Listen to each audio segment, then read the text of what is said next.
Season 38 just ended and now we're all back in this shithole, so we gotta rise up again like morning wood. I saw many comments asking me for my guidance to solo rush and I'm like, why the fuck are you guys asking me? I'm the one who needs guidance to deal with Dark System.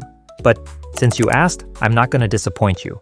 I will enlighten you with the Black Mystic anti-Dark System knowledge that I've acquired after playing this game for all these years. So first, you need to go to school and learn some basic English, because only after that you can read patch notes about buffed heroes and nerfed ones. Then all you have to do is play the buffed heroes and trust me, after that you will only see win streaks. Just kidding, you will lose anyway, but the idea of playing buffed heroes to rank up easily does have some gravity. So in this video, that's exactly what I'm gonna test. I'm gonna play both buffed heroes and nerfed heroes to see if it actually has any impact on the match or not. So first, I'm gonna go with one of my favorite heroes, Kakashi. Welcome to Mobile Legends! Reading the patch notes, we got to know that Hayabusa's shadow length is reduced by only 20%, while the cooldown of his second skill and ultimate is reduced, which is actually good. Personally, I wouldn't even call this a nerf. I mean, reducing 20% shadow length is not that bad. What the fuck is this? Moonton, give back my 20%. Man, this really feels weird.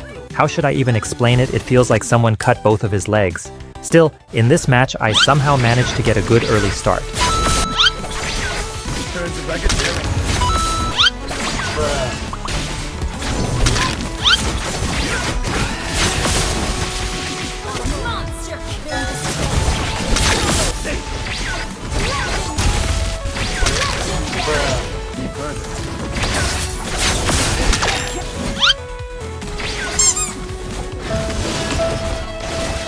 After that, things started to go horribly wrong. Stupid! I missed the retribution because it seems like not only Hayabusa's legs, but also his hands got cut short. Slowly, we started losing teamfights because I couldn't properly mark their damage dealers anymore. This nerf on Hayabusa is actually worse than it looks. The best thing about Hayabusa was that he could target the backline with his shadows and make insane outplays. But now, it feels like he could die any second. The range is so short that he can't escape easily anymore. So, yeah, playing Hayabusa in solo queue after this nerf will most likely make you lose the match. What the dog doing?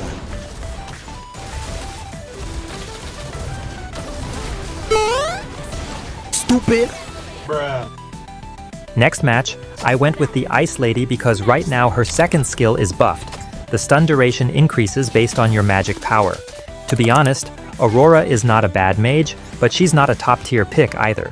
Her skills are easy to dodge, so you need a good initiator to set things up properly for her to land her combo. Her skills are a bit hard to hit, but the damage justifies it. Here, the enemy jungler tried to be sneaky and take the turtle, but that wasn't happening on my watch. Aurora is actually good in teamfights if you know when to engage and when to disengage. She's like Eudora, but harder to play, which means you can use bushes to surprise the shit out of enemies. Good job! Soon we took the Lord, and that was basically it for them, because 3 of the enemies were already clapped by my teammates. So, how good is Aurora after the buff? I'd say she's not bad. You can pick her if your team has a good lineup because at the end of the day, she's still dependent on her teammates. Next is Harith, and guys, what should I even say about this hero? This hero has the highest record of nerfs in Mobile Legends history.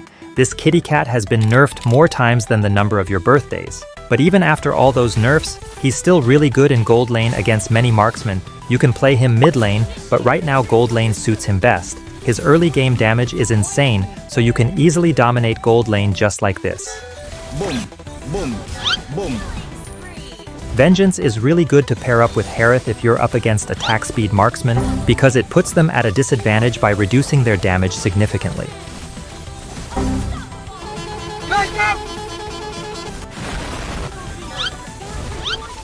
Since Mia got demolished, I took some turret gold knowing the enemies were in bottom lane.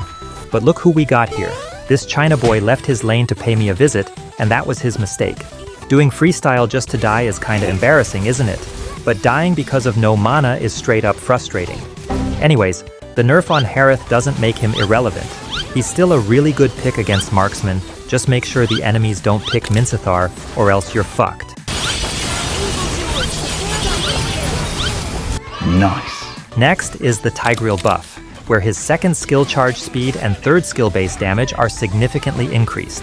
So you know what that means? It means Tigreal is now a certified assassin. Don't move, don't move.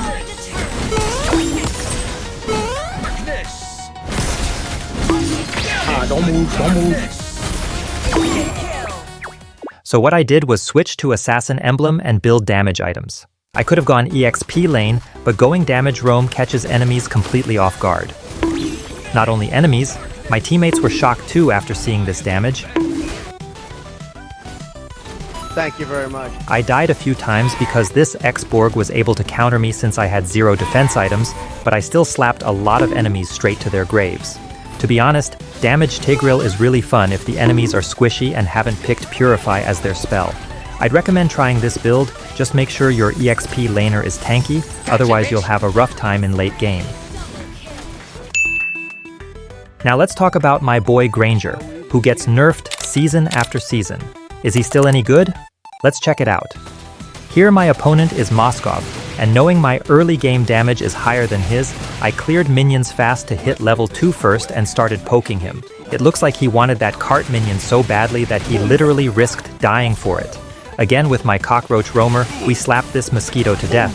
Do you know why Granger was a menace in gold lane? Because he can last hit minions with his ultimate from a safe distance, which means easy gold advantage.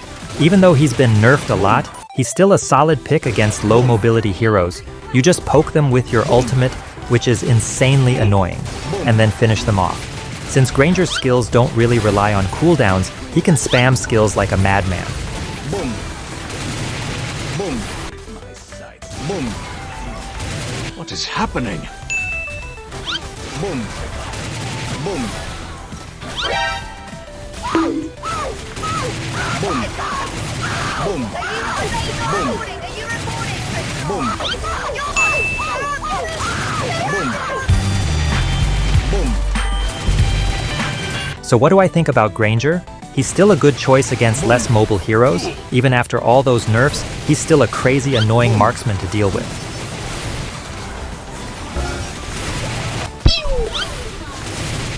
Boom. Boom. Victory! Next hero is every noob's and every gooner's favorite. I am the moonlight. Recently she got 2 buffs. Her passive damage and the movement speed from her ultimate were increased. Let's go. Welcome to Mobile Legends. If you noticed, I took Flicker instead of Inspire because I forgot to change the spell. Maybe because of that I missed some kills and died a few times, but that's okay. Because after getting my crit items, I started dealing damage like Archer Queen, but of course we still lost some team fights because unlike the enemies, our team composition was trash. But the main point is that Mia deals an insane amount of damage even without Inspire, and if you pair her with Inspire, you can easily dominate mid to late game. Run, bitch! Here we went for the Lord, but our stupid Diroth couldn't time Retribution properly, so it got stolen by Alucard. We stopped the Lord midway and took a team fight, which we obviously won because my damage was insane, but unfortunately, we couldn't end the match because of these minions spawn. To my surprise, Moskov made a smart move by replacing one of his items with Wind of Nature, which completely outplayed me, and that's how the match ended. But I'm sure if I had taken Inspire, things would have been different, just like this. Next, I wanted to try Lucas, who also got buffed, but I picked him in jungle instead of EXP, which was a mistake.